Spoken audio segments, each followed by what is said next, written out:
Hello, everybody. Good morning.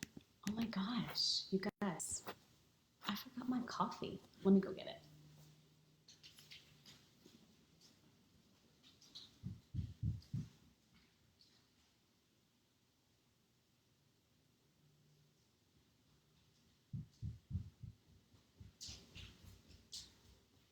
Is anyone there? You guys, I forgot my coffee and then I forgot where it was. It's in my room. Hold on.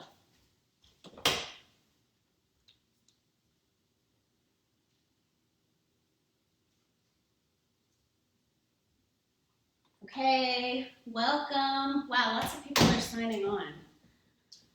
Hi, guys. Fran, Tori, Matt, Zach, and Emily. Hello, good morning. I'm trying to find a place in my house that has good lighting, and it's raining today and not having a lot of luck. So, good morning, though. Thanks for joining. How's everyone doing? Hey, Forrest. Hi. Is everyone having coffee? Is anyone having tea? How's everyone doing?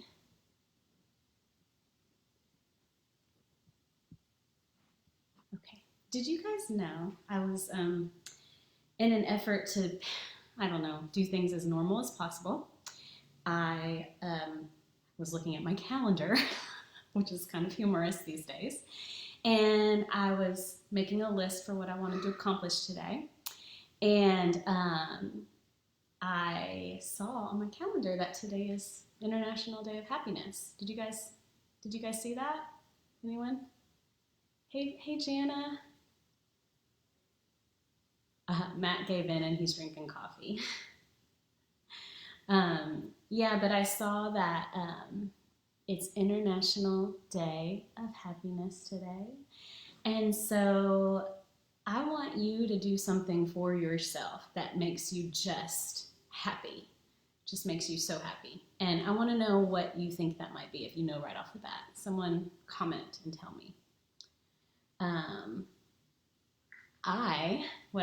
The first thing I went and did was I went and put on my favorite earrings. You guys, people who know me, I wear them every day, but I haven't worn earrings in like a week because I haven't gone anywhere. So I went ahead and put them on anyway, and it made me happy. So little things like that. What are you guys doing? Anybody? Anything? Jana's having coffee and breakfast with Augie. Send Augie my love. I miss you guys. Okay, so International Day of Happiness. And I wanted to start with our lectionary. Oh, stand in the rain. Reading is what makes you happy. Emily, what are you reading? What are you reading?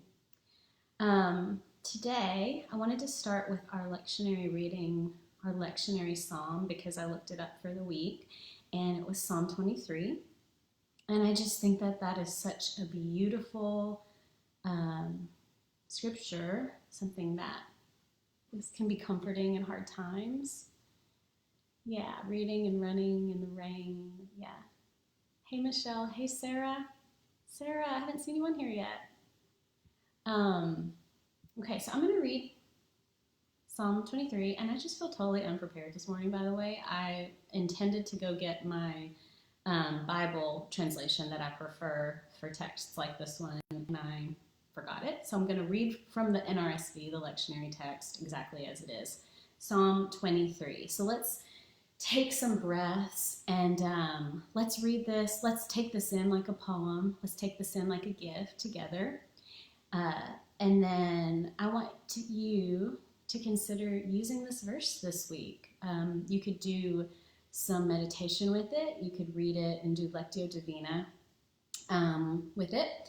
And Lectio Divina is reading it 3 times and leaving space for silence in between. But take this as your gift this week and take it as kind of a tool that you can use for comfort and peace. So this is Psalm 23.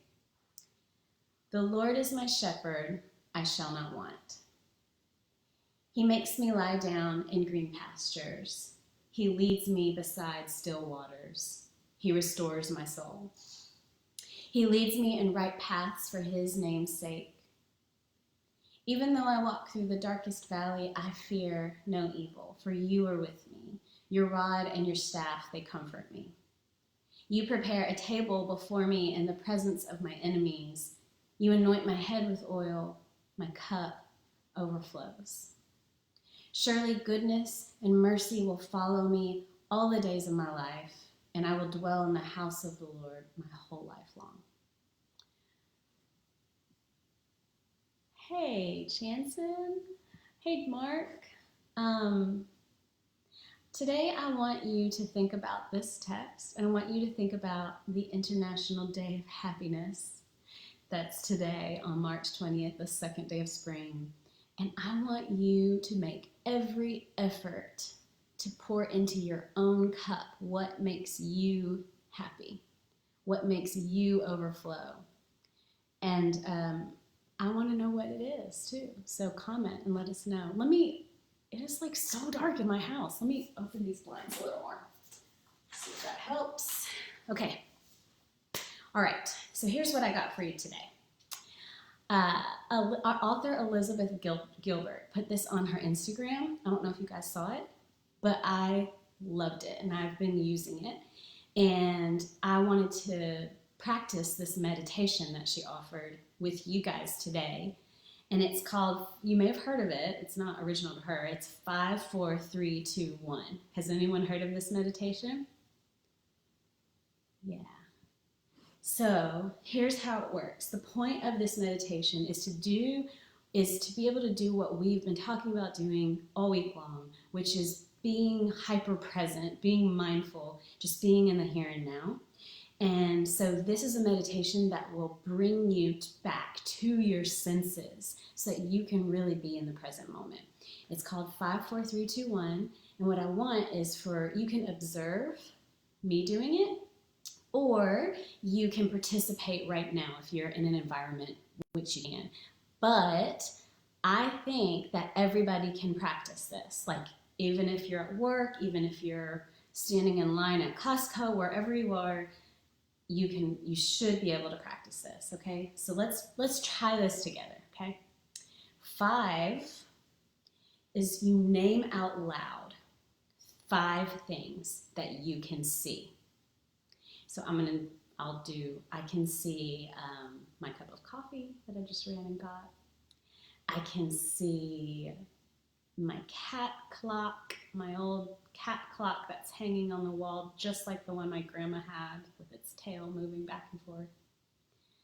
I can see my front door, which kind of makes me sad because I miss people walking through it a lot. I can see lots of plants, and plants are making me really happy these days.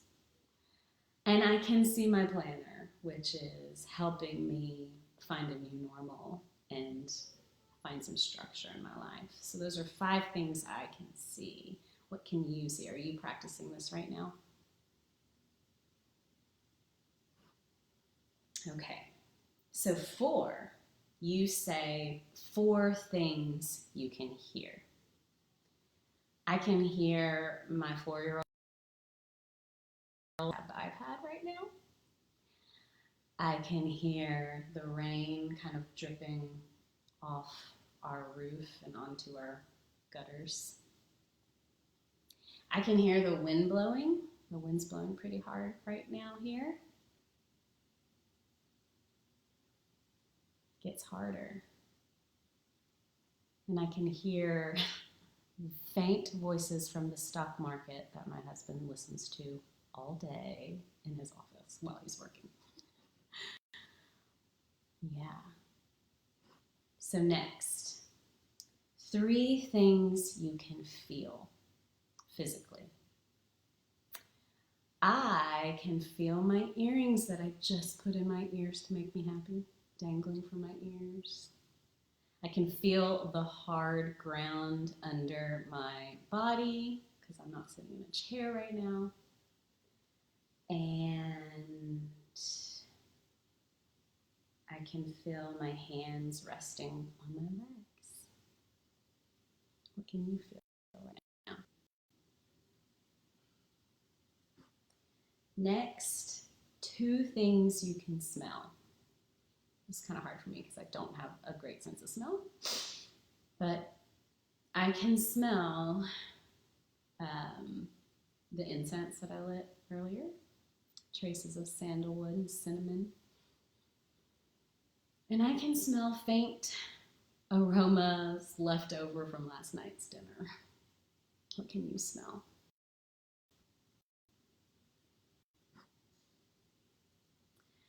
And finally, one thing you can taste. And I'll tell you right now, I can taste the toothpaste left over from brushing my teeth earlier.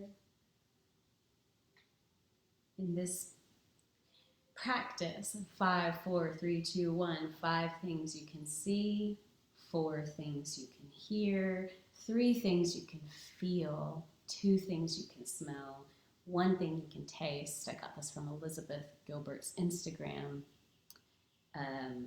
They invite us to return to the present moment, to pause in the present moment, and to remember that the future is unknown. The future is out of our control in a lot of ways, but the present is the gift that's available to us right now. As somebody who is anxious often, I can tell you that this practice is very, very helpful in centering and grounding me. So I hope this is a practice you use today. I hope you'll take Psalm 23 and read it several times in the next days. If you need some kind of spiritual practice, you can do it with Lectio Divina, praying the scriptures 3 times with silence in between. You can read it in journal. You can read it and just let the words pour over you. It's a great text to take this week during the 4th week of Lent in these crazy times. And finally, International Day of Happiness is today, which tells me that we need to be taking care of ourselves in ways that are almost indulgent, if that's possible right now.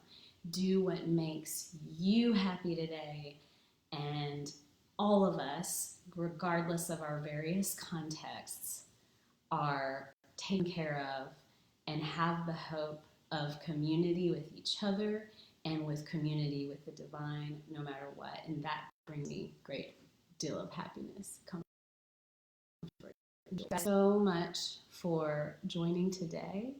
Today's Friday, so we will not be live tomorrow at 10 a.m., but join us on Sunday, where all 3 of us will hop on, taking turns to offer liturgy, children's project ideas, and of course a homily. Thank you so much for joining us this week. We will also be back with the same kind of segment on Monday through Friday, Coffee with the Pastor. Love you guys, and talk to you later.